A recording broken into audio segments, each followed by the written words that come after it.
చాలామంది డబ్బు సంపాదించడం కష్టం అనుకుంటారు. డబ్బు సంపాదించడం చాలా ఈజీ అనుకున్నప్పుడే సులభంగా సంపాదించగలరు. ఈ వీడియోలో డబ్బుని అయస్కాంతంలా ఎలా ఆకర్షించవచ్చో తెలుసుకుందాం. వీడియోని చివరి వరకు చూడండి. మీరేదైతే కార్యాన్ని తలపెట్టారో దానిపై ముందుగా పూర్తి అవగాహనను కలిగి ఉండండి. అది డబ్బు, సంపద గురించైతే ముందుగా ఎలా సంపాదించగలరు, ఎలా వస్తుంది, ఏమి చెయ్యాలి, వీటిపై మీకు అవగాహన కొంతైనా ఉండాలి. కష్టపడితేగాని సంపాదించలేరనే విషయాన్ని, మీలో పాతుకుపోయిన భావాల్ని ముందుగా పక్కన తోసేయండి. చాలా సులభంగా, సునాయాసంగా సంపాదించడానికి మాత్రమే ప్రయత్నించండి. దీనికై ముందుగా సరియైన నిర్ణయాన్ని తీసుకోండి. రోజులో ఒక సమయాన్ని నిర్ధారణ చేసుకోండి. ఆ సమయం వరకు కేవలం డబ్బు, సంపదపైనే దృష్టి పెట్టండి. మీ సమయం ఆసన్నమయ్యే వరకు ప్రతిదానికి డబ్బుతోనే ముడిపెట్టండి. అనవసర విషయాలు, మాటలు కట్టిపెట్టి ఎవరేమనుకున్నా సరే సహనాన్ని వహించండి. ముందుగా డబ్బుని ప్రేమించడం మొదలుపెట్టండి. డబ్బుని చేతిలో తీసుకుని కృతజ్ఞత చెప్పడం అలవాటు చేసుకోండి. అలా మెల్లిగా డబ్బు మీద, మీ భార్యాపిల్లల మీద కంటే కూడా మక్కువ పెంచుకోండి. ఒక్కొక్కటిగా చేస్తూ గమనించండి. మెల్లిగా మీ దగ్గరికి డబ్బు రావడం మొదలవుతుంది. ఎవ్వరితో ఏమీ చర్చించకండి, ఏమీ చెప్పకండి. మీరు డబ్బుని తప్ప ఇంక ఏదీ మీ మనసులోకి రానివ్వకండి. అలా మీరనుకున్న కార్యం సిద్ధించినట్లే. మీలోని సహనం మీతో ఏదైనా చేయిస్తుంది. అఖండ ధన ప్రాప్తిరస్తు. చూడండి, ఒక ఆవిష్కరణ జరగాలంటే ముందుగా ఆలోచన మీ అంతరంగం నుండే మొదలు కావాలి. ఒక వస్తువును మీరు కోరుకున్న మరుక్షణం, మీరు దానికి అర్హులైనప్పుడే అలాంటి ఆలోచనలు రావడం మొదలవుతుంది. ఆలోచన వచ్చిందంటే మీరు దానిని పొందినట్లే. అది డబ్బు కావచ్చు, సంపద కావచ్చు, ఐశ్వర్యం కావచ్చు, ఇంకేమైనా కావచ్చు. కానీ ఆలోచనను అక్కడితో ఆపేయకండి. అది కోట్ల రూపాయలైనా లేదా అతి ఖరీదైన వస్తువులైనా పొందే హక్కు మీకుంది అనే విషయాన్ని మరవకండి. మీది కానిది మీకు ఆలోచన రాదు. అది పొందే హక్కు మీకే ఉంది. కానీ ఆలోచన వచ్చిన మరుక్షణం దానికి నేను అర్హుణ్ణి కాదేమో అనే భయంతో అక్కడికే ఆగిపోతున్నారు. ఆలోచన అనే మొక్కను పదే పదే ఊహలతో పెంచి పోషించండి. దానిపైనే దృష్టి పెట్టండి. దానికి సంబంధించిన దారులన్నీ విశ్వం మీకోసం సిద్ధం చేస్తుంది. మీరు ఏదైనా కోరుకోవచ్చు, ఏదైనా పొందవచ్చు. మీ అంతరంగంలో ఉద్భవించిన ప్రతి కోరిక మీరు చేజిక్కించుకోవచ్చు. మీ సుప్తచేతన మనసు, అంటే మీ సబ్కాన్షియస్ మైండ్, గొప్ప మాంత్రికుడు లాంటిది. అది సృష్టించిన ప్రతీదీ అద్భుతంగా మీ జీవితాన్ని తీర్చిదిద్దుతుంది. వీలైనంత మీ అంతరంగంలో డబ్బు, సంపదని సృష్టించుకోండి.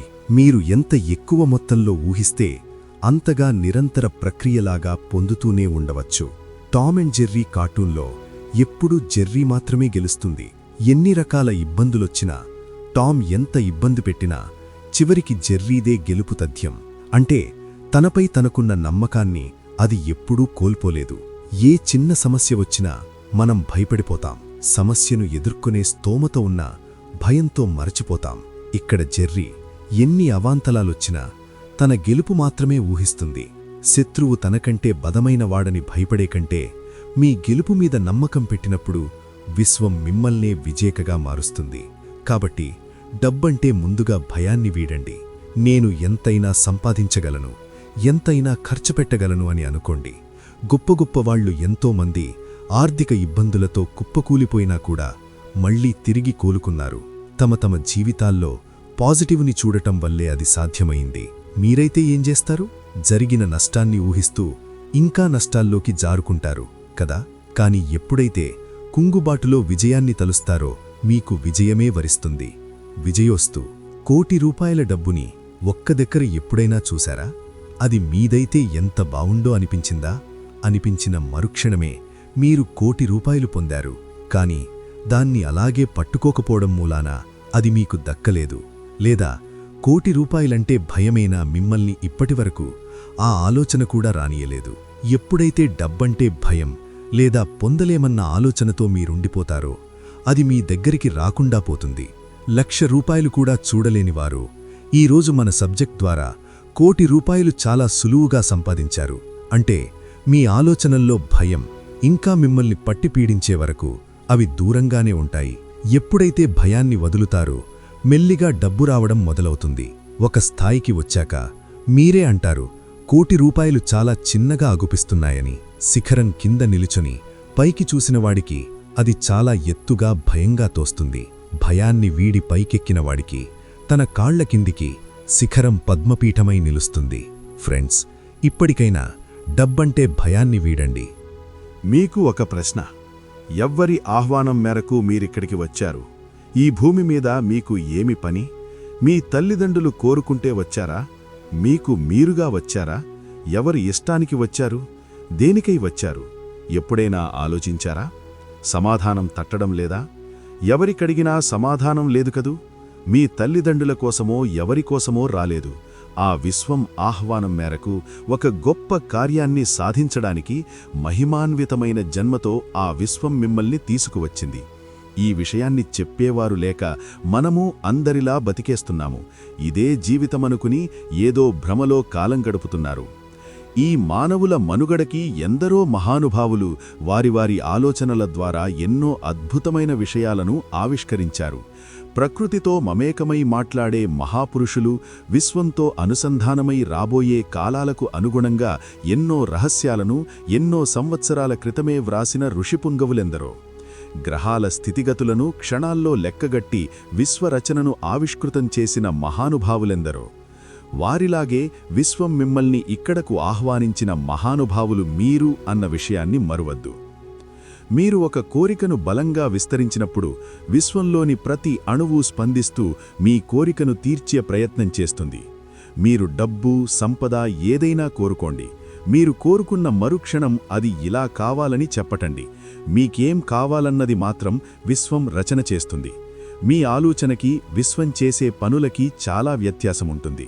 ముందుగా విశ్వధర్మం, విశ్వ నియమం ప్రకారం మీరు ప్రవర్తించే తీరును గమనించి దానికనుగుణంగా మాత్రమే మీకు ఇవ్వడం జరుగుతుంది.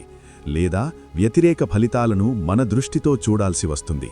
అవి విశ్వసృష్టిలో సరియైనవే కాని మన దృష్టిలో ఇలా ఎందుకు జరిగింది అనే సంశయంతో మీరు లోతుగా ఆలోచించినప్పుడు మాత్రమే అవగతమవుతుంది. వీలైనంత మౌనం వహించినప్పుడు విశ్వం యొక్క నియమాలు మీకే అర్థం కావడం మొదలవుతుంది. అర్థమైన మరుక్షణం ఆ విశ్వశక్తితో మీరు అనుసంధానం కావడం జరుగుతుంది. ఎప్పుడైతే మీ కోరికలను మీరు బలవంతంగా అణిచిపెడతారో మీరు బలమున్న బలహీనుల కిందే లెక్క. దీనివల్ల మీరు మీ ఆత్మను బాధపెట్టినవారవుతాలే తప్ప మీరేమీ సాధించలేరు. ఇప్పటివరకు మీరెన్నో కోరికలతో సతమతమవుతూ వాటికేసి కనీసం చూడకుండా అణిచిపెట్టారు. ఎందుకంటే మీరు దానికి సరిపోరనే గట్టి నమ్మకం మీలో దృఢంగా నాటుకుపోయింది. కాని ఇక్కడ సృష్టించబడినవి అన్నీ మీకోసం ఎదురుచూస్తున్నాయి. ఒక్కసారి వాటన్నింటివీ ఒక్కసారి పరిశీలించండి. ఇప్పటివరకు మీరేమి కోల్పోయారో ఒక్కొక్కటిగా మెల్లిగా తీర్చుకోవడం మొదలుపెట్టండి. డబ్బు వాటంతట అదే వచ్చి తీరుతుంది. వాటికోసం మీరు ఆలోచించినప్పుడే రావడం మొదలవుతుంది. అంటే మీకు కావలసిన వాటిని మీరు సృష్టించవచ్చును. ఎస్, మీరు పొందవలసినవి ఏవైతే మిమ్మల్ని ఆనందపరుస్తాయో వాటన్నింటినీ మీరు కలిగి ఉండవచ్చు. ఇప్పుడైనా సరే మీకు కావలసినవన్నీ సమకూర్చుకోవడానికి సమాయత్తం కండి. డబ్బు, సంపద, ఐశ్వర్యం మీ సొంతం. మీ ద్వారా పొంగిపొరలే సంపద ఇతరులకు మార్గదర్శకంగా మీరు ప్రవర్తించినప్పుడు మీరు ఒక దైవం వలె వెలుగుని ప్రసరిస్తారు.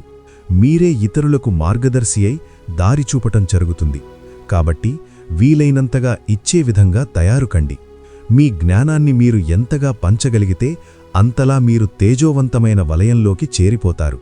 ఆ కాంతి ప్రసరణ నిరంతరం తరగని గనిలా మిమ్మల్ని ఎప్పుడూ చుట్టుముట్టి ఉంటుంది. విశ్వమంతా మీకు తోడై సహకరిస్తుంది. మీరే విశ్వపుత్రునిగా మీ యొక్క ఉనికిని చాటుతారు. Thank you for watching.